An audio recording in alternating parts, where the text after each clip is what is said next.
Hey, so this is the year I want to finally create a video game. I have tried and failed over the last few years to put something together. From small college projects to failed Kickstarters, I feel like I've made every mistake in the book at this point.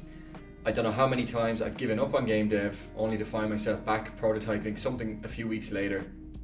I really want 2025 to be the year that I make some progress and finally get a game complete, or at very least close to completion and then eventually released.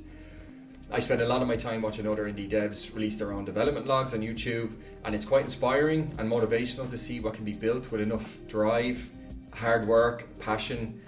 So I thought I'd start up a new channel of my own and document the progress to see if that keeps me motivated to see a project through to the end. I do feel quite strange filming this. I have very little experience with YouTube and feel a bit older than most of the other talented indie devs that I watch. It's giving real Steve Buscemi. How do you do, fellow kids? But I'm hoping it'll prove to be another means of motivation for me so that I'll keep updating and working on the game. So gaming is always something that I've had an interest in. I still remember opening my first console over 25 years ago and being completely immersed by it. And it's a feeling that has never really left me, so much so that as I got older, I decided I would try to become a game developer and pursue the passion that had such a big impact on me when I was a child. So over the years, I've constantly been dabbling in various projects that I could try to turn into a completed product, but for one reason or another, mainly bad planning, they never get over the line. But I've been on this journey since about 2011, and 14 years later, I still have nothing to show for it. So as I get older, my responsibilities are increasing and it's becoming harder and harder to commit time to a project. But this year, I want to give it one more shot and try and create a commercial game. So by creating my own devlogs, I'm hoping that as I make progress, I can look back and see how far I've come. Because I think it's quite hard to step back and see your progress, especially when working on a project for a long time. It's too easy to get frustrated at what's not working right now, rather than how much has been implemented already, which is how I felt on previous projects. But first, I wanted to use this video as an intro to myself and talk about some of the projects I've worked on in the past, how they went, why they failed, and what my hope is now for this new project. So in college, I studied a computer science course, which had some emphasis on how video games are created. The first game I ever created was for a third year project, and it was built using the engine Game Maker. So a very good engine. It's mainly used for building 2D games. There's big games created with it, such as Hotline Miami and Undertale are quite big ones. They're fantastic games which are made using Game Maker. My game was nowhere near the standard of these games, but it is amazing to think about what can be done with the engine. So the game was called Contagion, which we later found out actually was ripped from a pre-existing game developed by Monochrome Inc. You can even see here that the logo for this game is exactly the same. So we never realized it at the time, but this is what happens when you give the easy tasks to the lazy team member in college. But it was my first introduction to proper game development using an engine. I was completely enamored by the engine, piecing the levels together, adding logic. It really gave me a sense of control that I've never gotten from anything else. It was a short development period, but it gave me an understanding of what it was like to work not only on a video game and how to put mechanics together, but how to work on a team. So we built the game using 5 levels, and it told a very, very cliche story about a doctor who was trying to find the reason for a zombie outbreak that was happening. And we were all obsessed with zombie games at the time. But the fact that we took an idea and built out a finished product from nothing is the very reason I've been trying to develop games in my spare time ever since. The final product is very rough. Most of the sprites were randomly taken from the internet and don't even fit together. Even what you can see here is not truly the final product, as my brother ended up taking over the project during the summer and cleaned up most of the textures, as he also had an interest in game dev. But learning everything about how a game is put together made me understand that I need to think differently about problems. Something that seems easy in your head probably requires a lot more steps than you think. And even if it does get implemented, it might break something else in the game. It was extremely frustrating, but probably one of the most rewarding things I'd ever done up to that point. So that was my first taste of what it was like to make a game. Then during my final year of college, I built another small app called Crazy Heads, And this actually made it over the line somehow and onto the Play Store. Unbelievably, between that and all my exams, it was quite stressful, but it really gave me a reality check about what it was going to take to be successful in the industry. So the idea was to keep it as simple as possible, as I also had my studies and my assignments that I had to attend to. We'd been learning the Unity 3D engine that year, and I couldn't believe how accessible it was to create 3D games. So I decided to use Unity for this next project. And I named it Project Blank, as I initially wanted it to be a type of spiritual successor to the Point Blank games on the PS1, because I really enjoyed them as I was growing up. But this changed quite quickly, because I found it difficult to make this concept engaging without being too repetitive. Anyway, I scrapped the initial idea and decided to create a handful of levels that would each contain their own mechanic with a little emphasis on replayability. So I focused mainly on programming during college, so art was never really my strong point. I had no idea how I was going to style the game. I remember downloading the Toony shaders pack from the Unity asset store and accidentally deleting the bodies of the assets somehow. And it just left me with this floating head that was going around the scene. And somehow this gave me inspiration to just use the simplicity of the head and have them as the focal point of the game. It's kind of funny what we come up with when we're tired and frustrated and looking for an art style. But anyway, that's what I went with. So there ended up being a bunch of disconnected levels in the game, most of which were completely broken now, it seems. My current devices are actually too recent to install the APK, so I downloaded the BlueStacks emulator to play it there. A lot of the levels focus on gyro controls, and yep, you can see for yourself how it works now. And for example, this level here, I wanted it to be a blank canvas that the player would need to colour in as they found colour power-ups throughout the level. But as I was playing it, I found I can just walk through the walls now. I'm really not sure why. Honestly, it's possible it even shipped like this. I don't remember, but it's completely broken now that I play it. And then there was the name Crazy Heads. I remember reading somewhere that striking adjectives would gain more attention on the store. But little did I know, I also needed to build somewhat of a good game to go with the name. So needless to say, it did not do well. I think it got something like 100 downloads maybe, and that's been quite generous. But I spent a total of 4 months on it in college, and between this and all of my assignments, I was extremely stressed and burnt out, and it really shows in the final product. It's rushed, the music's all freeware, which is fine, but it's completely recognizable music that grates after a while. And then towards the end of development, I just wanted to get it out the door because I wanted to be finished with it. But look, it's my first ever proper project, and I'm proud that I managed to get it complete and published during my time in college, so it wasn't a complete failure. My next project then, Caecus Mim, had so much potential in my mind. To this day, I look back fondly at its development. Despite the mistakes that were made and the hardships that we endured at the time, I've never felt as close to a project as this one. I had just finished college, I moved back home with my family where I began looking for jobs. Opportunities for game dev in Ireland are quite limited, so I applied for a number of jobs but was unsuccessful or never heard back after applying. And while I was looking for work, myself and my brother, who was a 3D modeler at the time, began working on a small prototype of a game at home. We had never any intention of going any further than a playable demo, but as time went on, ideas were flowing and somehow it ended up going all the way to Kickstarter.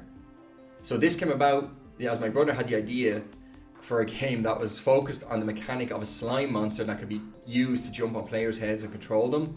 The idea was based off the same character from Futurama, if you're familiar with this. A prototype was done, the mechanics were implemented.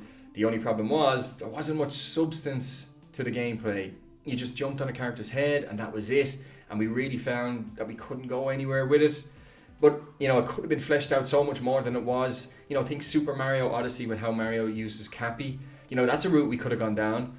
We could have gotten in there before Nintendo, but seemingly we decided it would be way better to go down a much more complicated route. So to do this and alleviate some of the monotony of the gameplay, we decided to add another character and turn it into a 3D platformer. Because why start with something easy?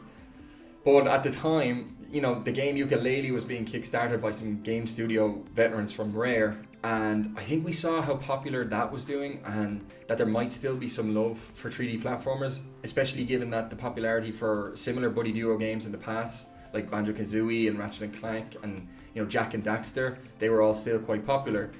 So the idea was to have the two characters with two completely different play styles.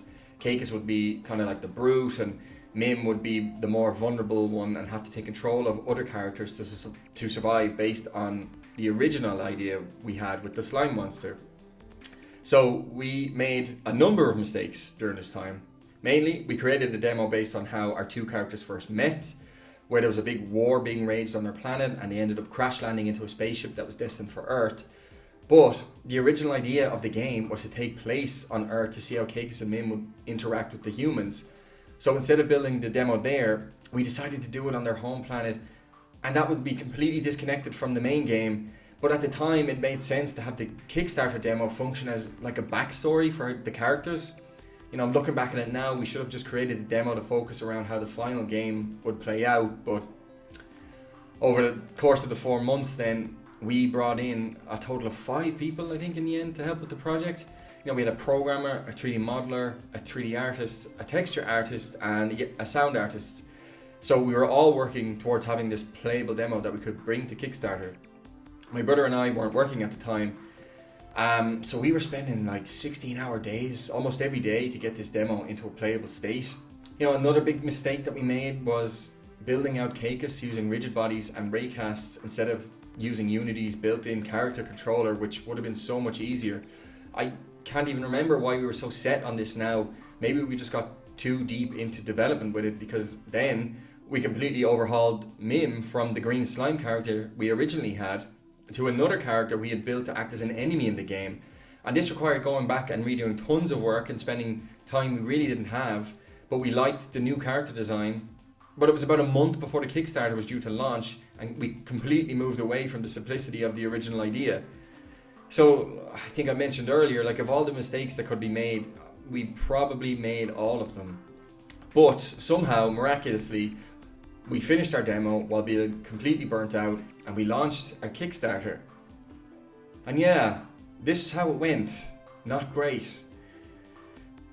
We had read most of Kickstarter's money was made at the beginning and at the end of a campaign, and within a day we had made little to no money, and were way off what we were looking for to sustain us to the end of development.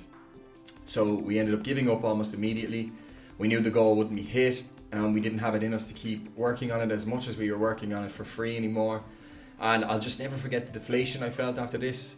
I still had no job after college, and our Kickstarter had completely failed. One of the biggest reasons, besides how rough the demo was, is that we did not do a single bit of marketing for the game. We enjoyed the idea of the character being able to control minds of other characters so much, we didn't want anybody to come in and take the idea before us, which really hindered our visibility. Nobody even knew about the Kickstarter when we launched. And I think we tried to push at that point, but it was too late. We were even featured in an online article towards the end of development, but our time had passed at that point, and we had left it too late to do any marketing. But despite all this, it's the project I'm most proud of to this day. I don't think I've worked on or loved anything as much since. I got swept away in the idea that it would be a raging success and would be my entry into the game dev world, but just like previous projects, this one got shelved. So I ended up taking my old retail job, and it looked like I was done with game dev for the foreseeable future at least. So that was until a few years later, when I started climbing the ladder in work, and I was mostly prioritizing this. I had moved out of home and I was living with some friends now. My work was completely unrelated to game dev. I was working IT support for a while, debugging customer systems, and it was fine, but I had no passion for it at all. And I was always thinking about starting up another project. And I think after enough time away from game dev, I started to get the itch to create something again. So I had a call with my brother, and we both felt like enough time had passed since Caecus Mim that we were ready to tackle something new.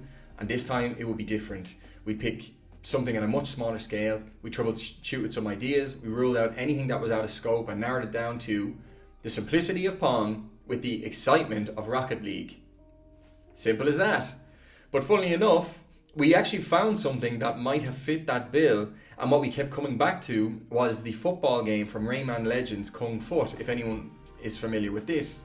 So it was a very small mini game baked into Rayman Legends, and it was insanely fun. The idea was so simple: just get the ball into the opponent's net with over-the-top announcers and crowds. It was brilliant. We wanted to take this idea building out a 3D version of it. No multiplayer, no different levels, just player versus player. And there was a few rough versions initially, but then we had the mechanics down almost immediately. And there was something about kicking the ball back and forth that was immensely satisfying. We created a character, we added an arena, we added an announcer. It felt really fun to play. So much so that we ended up scrapping the initial idea of having no multiplayer. I took a course on photon networking for Unity, and we managed to get online multiplayer working. We couldn't believe the progress we were making in such a short amount of time. Our robot character and stadium that Keith built were great. I rebuilt the entire camera and movement system so it felt more fluid. We even paid somebody on Fiverr to build out a song that would play during the gameplay, which we felt really fit the style of the game. But in the end, there was just some, again, indecision of where to take certain aspects of the game, and as well as that, life kind of got in the way and development just kind of fizzled out without any conclusion, and we were back to square one.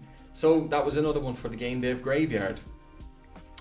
So I'm not exactly sure how long, but after some time then, my brother and I had a call about how we can try and get something with game dev going. We'd been trying for so long at this point, and we've been trying to make things work. We had a few unfinished projects and a failed Kickstarter, so instead of making a video game, we'd try and jump on the bandwagon with everyone else and create a game dev style podcast video series. So the idea was that each month we'd both try and recreate some mechanics from a game we loved from our childhoods and talk about our experiences with that. I think this led to 2 videos before we realized that the format just wasn't really working. We were just generally talking rubbish and the videos weren't generating too much traction. So we changed the format completely and followed a more traditional video style where we would record ourselves creating a game while speaking about it. So it proved to be a bit more effective. We put out a handful of videos, got about 500 subscribers. The idea was that we would take games from our childhood and we would create a small section of that. And we got about 6 or 7 videos there. One of the most popular ones that we had was one that Keith made, where the intro from the original South Park game on the PS1 was recreated in the style of Stick of Truth. And then I created some videos surrounding like the Rugrats game on the PS1, Harry Potter and the Chamber of Secrets, and then like the Dungeon Dice Monsters game from Yu-Gi-Oh! All with moderate success. But to be honest, in the end, I think the workload for this just proved to be too much. For how often we needed to release content, we just weren't able to keep up with the demand, because between work and our own personal lives, we just couldn't create it quick enough, to be honest, to keep the channel successful. And look, don't get me wrong, we probably could have kept on it and kept it going, but I think we were both starting to, feel that burnout as well. So we'd have one part of the game developed, and then we'd have to record the video, edit the video, and then get straight back into the next one after that. So basically had no downtime. It was quite demanding. And then the channel stopped uploading. So it still exists today if you want to go see some of the videos, and I'll put a link to them somewhere. Maybe even one day it'll be revived again. But in the end, it was the same old story. After a few months of work, I was wondering whether or not I should give up on pursuing game dev as a career. And that leads us into now. So I knew I wanted to create something this year. I said I would try and make a very small game first and use that as like a launch pad to create my next game. But as I was reflecting on when I started, I realized that I've been creating games for years already. Nothing commercial, mind you, but I have enough experience to put what I've learned into practice on a commercial game. And I think a part of me knows that there's like this anxiety that comes with creating something and putting it out for people to judge. It's same with this video, nearly, but I can't let that stop me anymore. I want to be able to turn around and say I finally did the thing I said I was going to do, regardless on whether it does well or not.